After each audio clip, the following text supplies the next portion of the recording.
Welcome back to my channel. My name is Robin Lindsay. I garden in Zone 6 in Northwest Connecticut. Today I'll talk about how I design a garden.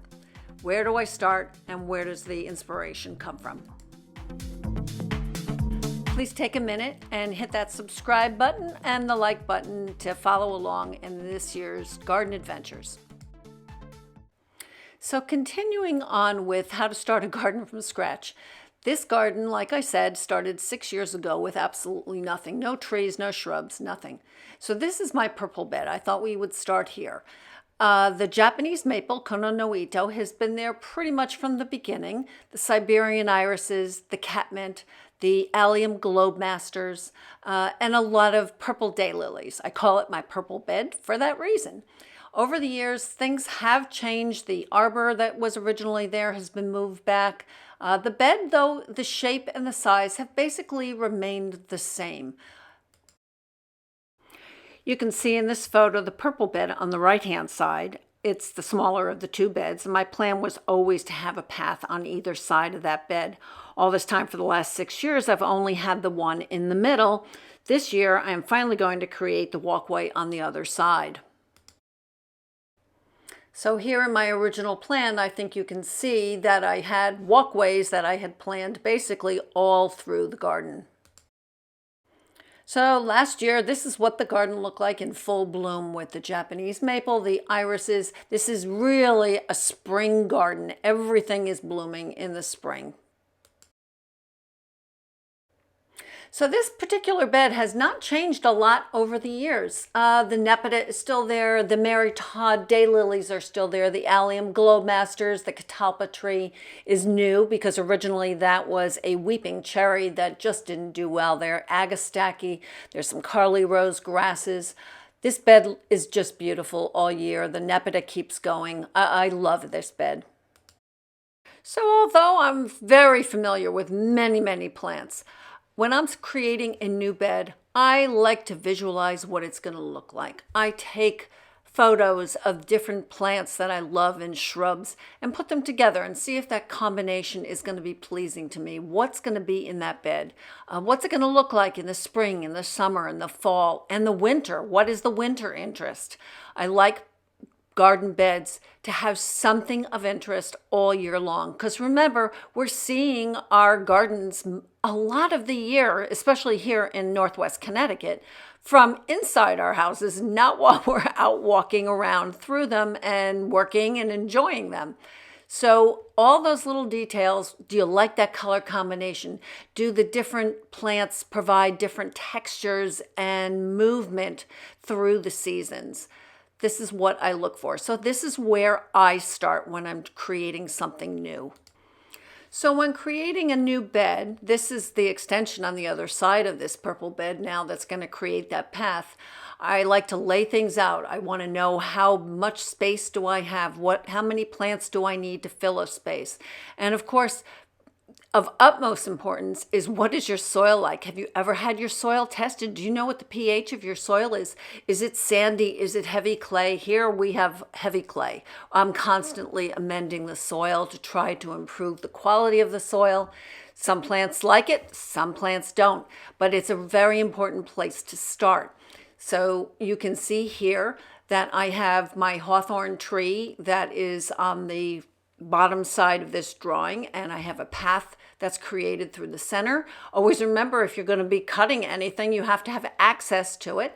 So laying out the paths, laying out what's the biggest pieces, and then filling in with the annuals, the perennials, and the shrubs is really important. So let's start with where I'm starting cleanup for this year. Normally I wouldn't start quite this early. The beneficial insects are still hibernating in all the plant debris, but this year I have a lot that I have to get done before my open garden day for the Garden Conservancy on June 4th. So my goal today is to get this particular bed cleaned up because the alliums are all coming up. I showed you that in the last video. I want to get some bulb tone down on them. Get this cleaned up as far as the leaves and I'll redo the mulch and compost after I get done. So let's get to it. So what I'm using is just a wide open rake. And I have my pop-up bag for all the junk that's here. I won't make you watch the whole process. I'm gonna finish cutting down these astilbe from last fall. This was chocolate shogun. It's a really pretty astilbe. Gonna straighten out the hoops and cut down that grass. That's the last of the grasses, I think, that need to be cut down. So hopefully that's where we're going to work. So let me just go back a minute because I'm not sure if you could hear me.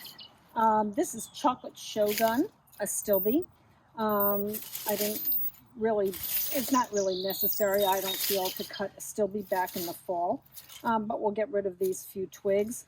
We'll get the rest of this bed cleaned up, get that grass cut down today, and then we can get the some fertilizer down on the alliums that are now coming up all over this bed. I have, oh my gosh, must have like 75 of them planted in here.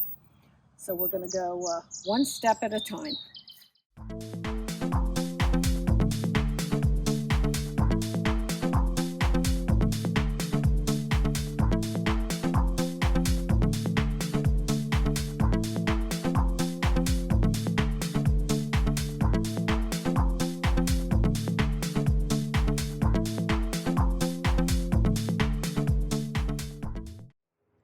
So here you can see some of the Allium Globemasters that are in this bed. I'm going to put some bulk tone down and just lightly scratch it into the surface. Doesn't need a lot. Going to get the rest of this bed cleaned up, get the daylilies cleaned up, and I'm going to try to just give you a quick another walk around some of the new beds we're creating and where we are with that. So this is bed number 1 that I mentioned in my last video. Just trying to extend the bed out a little bit, make a nicer shape. It's still a little rough. I just had it rototilled the other day, so we still have rocks to take out, obviously. So this is bed number 1. We'll turn it over some more, and then we'll be ready for some compost and topsoil. So come walk with me around the back of my property here. Let me turn the camera around. Okay, so we're back in the back corner. And again, this is bed number 3 that I talked about the other day, where we're going to try some tomatoes in the troughs. Going to do some raised bed gardening with a lot of the cut flowers that I'm trying to grow this year. Again, just like the other bed, we had this bed rototilled. Kind of needed to have a little bit of help for that. There's only so much I can ask my husband to do.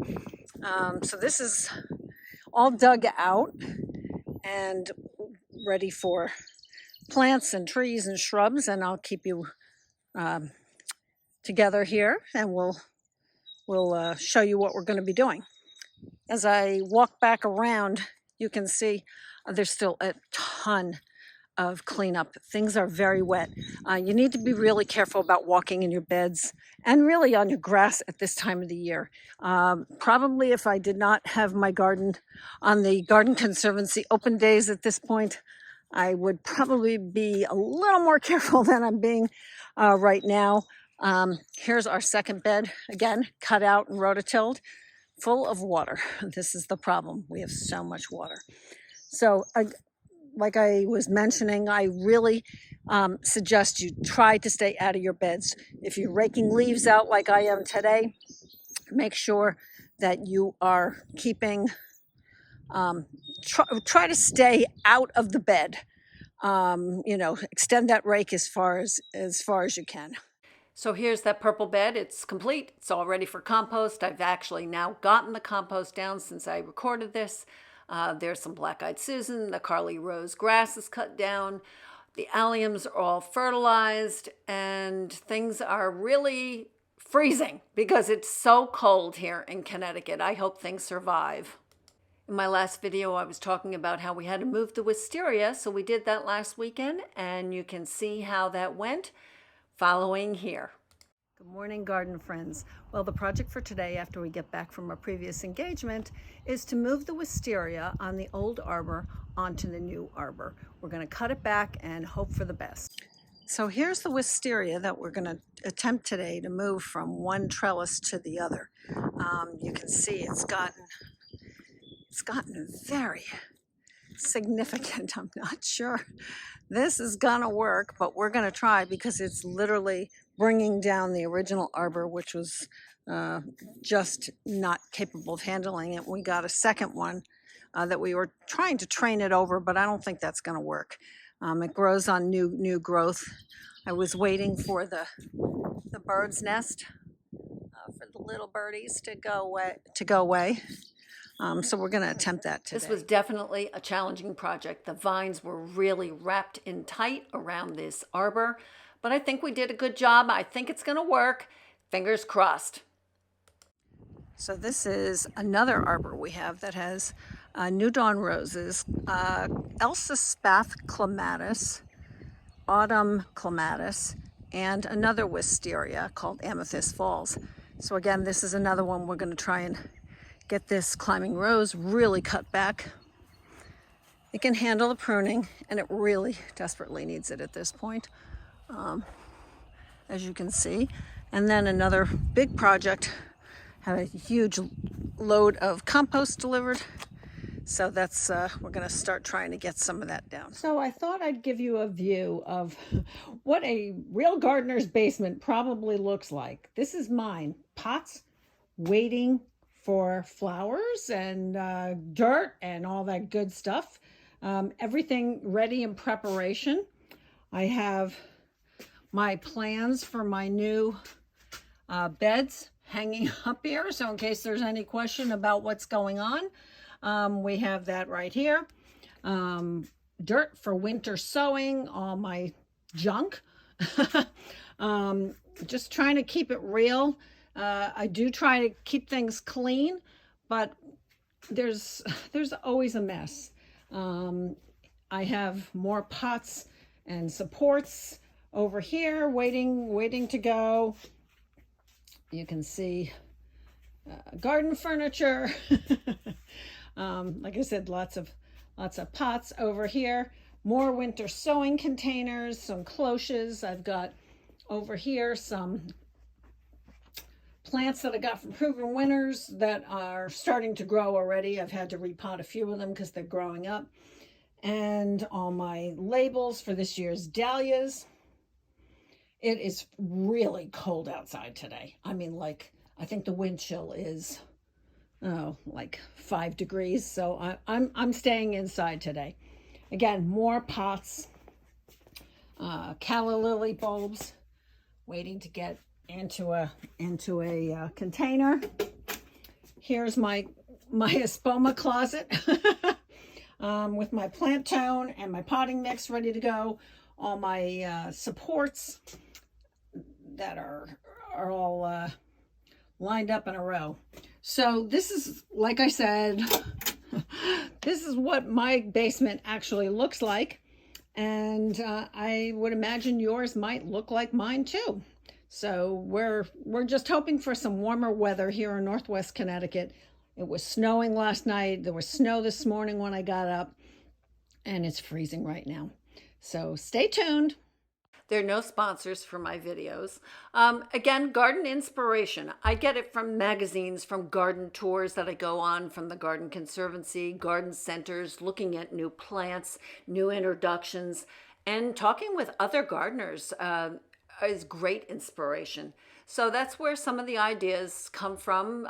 Sometimes to incorporate a plant that I don't currently have. I don't think I've ever left a garden center, frankly, without bringing something home, which is, a challenge. So this is where some of my ideas come from. So I hope you enjoy following along.